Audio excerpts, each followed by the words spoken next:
I'm trying to figure out how in the world I'm going to fit this era into one video. I'll try my best. So we ended the classical era with Beethoven kind of being at the end, and he ends up being the transition composer into this new era called the Romantic era. Now, you'll remember last time I talked about how we are going to flip-flop back and forth between these two different ideals of what music should be. And that ideal changes slowly through these flip-flops, but the general gist is that the current era is always going to do the opposite of what the last era did. So the Baroque era, if you'll remember, was so extravagant, just filled with notes and complexity. And then the classical era came along and there was the shift to, boy, we really need to dial this back because music is way too indulgent. We gotta make it more refined. We gotta make it more elegant. We gotta make it more practical. And toward the end of the classical era, Beethoven comes in and says, to heck with your practicality, to heck with your simplicity. I want to express who I am and I want to express my emotions.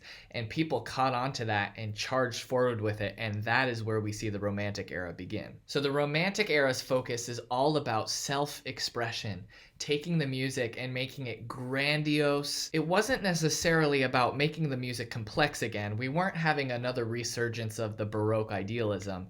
Instead, we ran in a new direction. We want music to be overwhelming and powerful and huge, but not because of complexity, rather with emotion. So the Romantic era really focused on how can I express emotion through music and how can I tell a story through music. And it was no longer about what the audience wanted to hear anymore. Nobody cared about what the audience wanted. The composers were seeking their own self-fulfillment through the creation of their art and putting that on display for the world to see. Because of that, we see a complete shift in what music sounds like. With this focus of self-expression and individualism comes much more drama and emotion in the music, which means we have longer pieces of music. We got a lot of story to tell, so we're going to tell the whole story. One of those longer pieces of music is the symphony. Symphonies are usually 3, sometimes 4, can be up to 5 or 6 movements.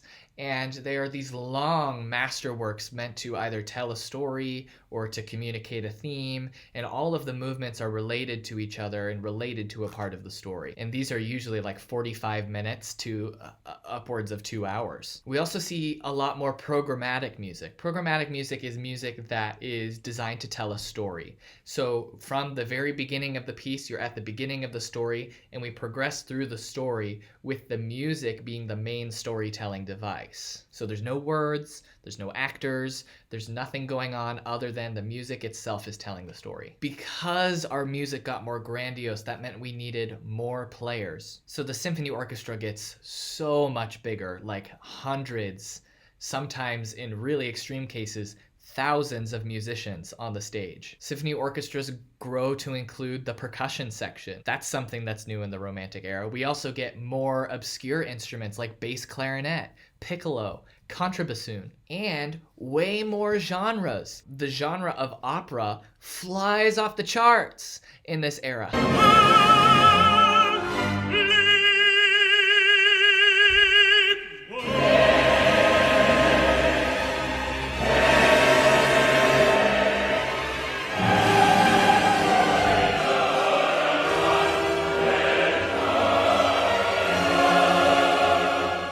So much music written for opera thanks to Wagner. Ballet becomes a musical art form.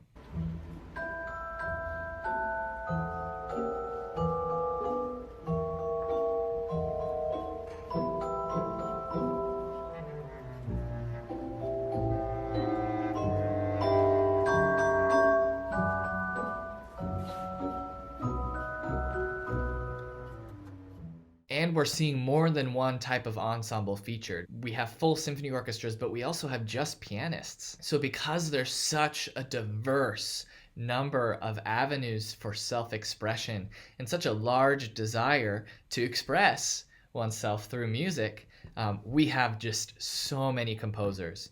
Composers like Beethoven, who started the era.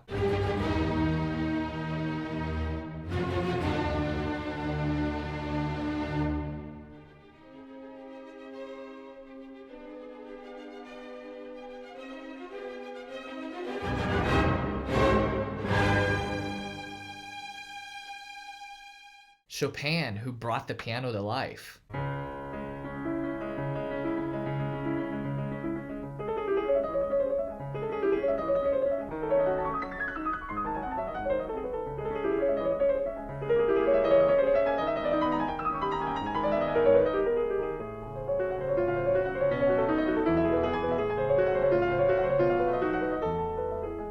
Liszt, who was the equivalent to a modern day rock star, he had women screaming at the front of his concerts.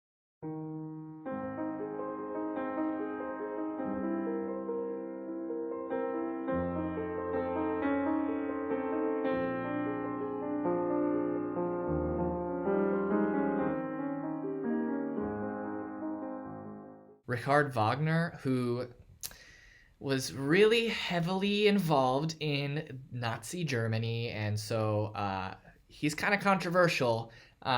Was very clearly an anti-Semite. Wrote a lot of music for the Nazi Party to use as propaganda music, but also just wrote tons of really good music.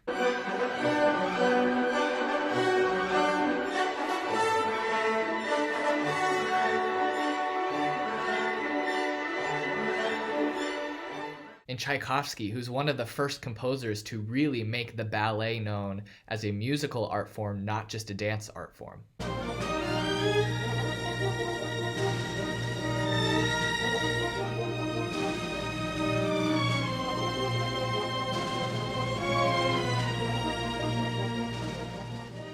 Now, all of these composers are like the big league composers. Like, we have all heard their music before in one form or another. They really became standards in the list of composers. And with every new era, we're seeing the number of significant composers increase because there's more forks in the road. There's more genres for people to be the composer in. We're really seeing an increase in diversity of music. Okay, that's all I'm going to say about the Romantic era. I moved really fast so that it could cram a lot in there. Hopefully you got it all. Man, music is cool. See you later.